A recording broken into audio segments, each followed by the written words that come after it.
Well, the women group of the Nigeria Association of Chamber of Commerce, Industry, Mines and Agriculture is asking the government and its agencies to allocate 40% of their procurement to women.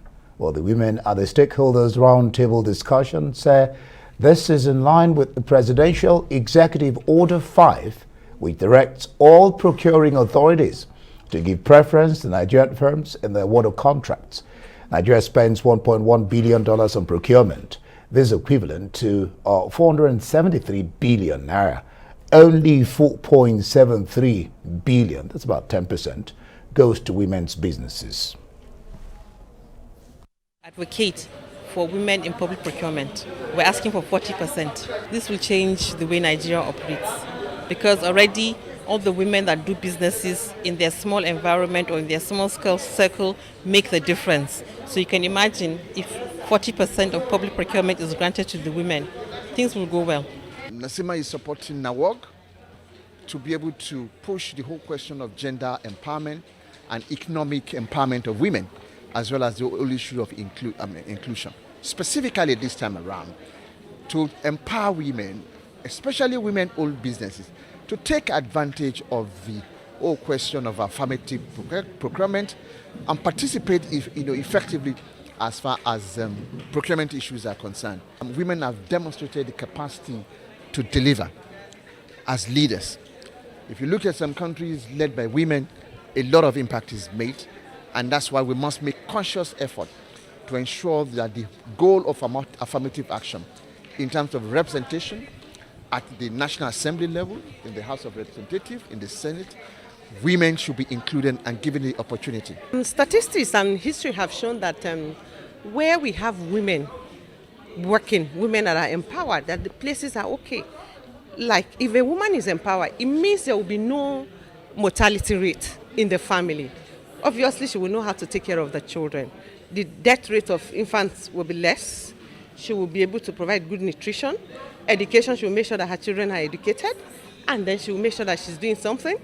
Entrepreneur. When a woman is empowered, a lot of things, every facet of life is affected. Well, for more on these issues, I'm being joined by Vera Danusa, who is the National President of the Nigerian Association of Women Entrepreneurs. Good to have you in the studios. Join me, Vera. Thank you very much. Yeah, let's begin with what you're asking for. You're asking for 40% following the Executive Order 5 on procurement, 40% but the Executive Order 5 is particularly for Nigerian firms. I mean, that's holistic. So is 40% not too high for women? On what basis are you asking for this? Or is it just what I could call a bargaining point? Not really a bargaining point, because I think women deserve even more than 40% of the public procurement inclusiveness. But when women are empowered, automatically the economy of the nation improves. So if women have 40%, it's going to eliminate gender inequality. It's going to empower women. It's going to cure a lot of ills in the society. And we know that when you empower a woman, you are empowering the nation. You are reducing poverty. You are actually eradicating poverty. So if we have 40%, it means there will be gender parity, no longer gender discrimination, because we see the public procurement as exclusively for men. It's a terrain that a lot of barriers against women-owned businesses. And then it will also give the procuring companies or agencies a wider range of products and markets. And businesses to reach. And businesses to reach, because that is women's exclusive area. So that is why we are demanding for 40%. As it is now, as it stands now, we have just 1%. Oh, 1%? Just 1%. 1%, not 10%. No, it's 1%. Just about 1.4 something billion. That's why I was wondering, isn't that too high? Are you not running before you even walk? 1% to 40%? Yes, because we want to grow the economy. All right. We want to, don't forget that women entrepreneurs are employers of labor. So we employ labor a lot. Yeah. Statistics have shown that women entrepreneurs employ a lot of labor. Okay. So if we have 40%, honestly, Nigeria is going to be among the top 10 nations in the world. How? I'll ask you how. But before you answer that, PAWED, which is one of the organizations, PAWED, Yes. that you heard, wants to nudge policymakers to increase funding, and then increase investment in what you call WEE policies, WEE. Yes. You want to throw more light on that? Yes. We simply means women economic empowerment. And that is what we're talking about. That's what nations are talking about. That's the in thing. Everyone knows that when you empower a woman, your economy will grow. You grow the economy. And like I said earlier on, it has cascading effects on every area, every facet of life. When a woman is empowered, she stands a better chance of understanding the society. When she's empowered, obviously she will bring up children that will be responsible. Children that will know not to go, belongs to gangs or belongs to bandits and so on. So women need to be empowered so that they can bring up good family. They need to be empowered so that the nation's economy can grow. They need to be empowered so that there will be less unemployment in the nation. You definitely can't do this on your own. Yes. Where do men come in? I mean, you have presidents who have wives. Yeah. You have governors who have wives. Yes. And the rest of them, parliamentarians and all that. Are you talking with them? That's why I'm asking, where do men come in? How can they help to make this goal achievable? Yes, a lot. Because you can't do without them. No, I mean, definitely you not. can't knock them off. Definitely not. Definitely not. That's why we have he for she. Like for instance, you now, I think you are a he for she. It means you are supporting our activities. Cause, okay. Yes, the cause of women empowerment. Women economic empowerment, like what PAWED does, we carry out advocacy to policymakers to make sure that they bring out policies that we deliberately tackle these problems, this disparity.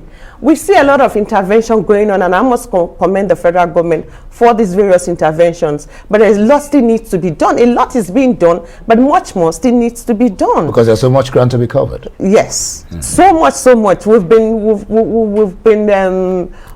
sidelined over the years. It's something that has been there due to so many factors, cultural and so on, religious barrier, and so women are not to be seen, they are not to be heard, they can just even be seen, they can just be glimpsed at, not even seen openly, So there are a lot of grants. Now the space is opening up. Yes, and we are PAWED is carrying out advocacy to places that matters.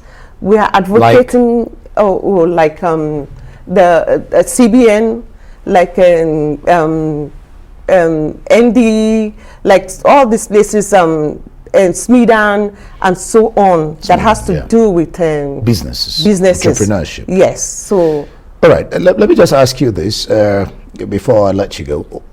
The wife's president, Aisha, is talking about a special court for the prosecution of gender-based violence, and I'm wondering why a special court and the plan. The first lady must have a plan. What do you have to say to that? A special court. It's unfortunate that despite the voices out there against gender-based violence and so on, it keeps increasing daily. Women are being abused, children are being abused. So if we have special courts, I think it will cure a lot of things. Because when you take them, most times it's very difficult to prove these crimes in courts of law. So when you take them to court, before you know it, they are released. The culprits are released, and the woman suffers. It's a trauma you go through all your life. We don't have a system that really checks the psyche of that encourage these girls to come back. People involved in gender violence. Yes, people that have been abused to come back, to society, to integrate very well. We lack that. So if we have special courts, I believe such courts will be able to even implement the PP, the Act, Violence Against Persons Prohibition Act 2015. Prohibition Act 2015. So we'll be able to implement it very well, and then it will begin to go down. Because I must tell you, during the COVID-19 lockdown, instead of reducing, because you think maybe girls and so are with their parents at home, it increased. It increased, and there was nowhere for you to cry out to, because the courts are locked. The police stations will not even attend to you because of the COVID-19. So I think the wife of the president is, I want to on the laud right her. course. Yes. Thank you so much. One can only wish you the best, as we hope that from 1% you can get 40%. That's a very tall order, if you ask me. But Vera Ndanusa, National President of the Nigerian Association of Women Entrepreneurs, thank you for being on the program. Thank you very much.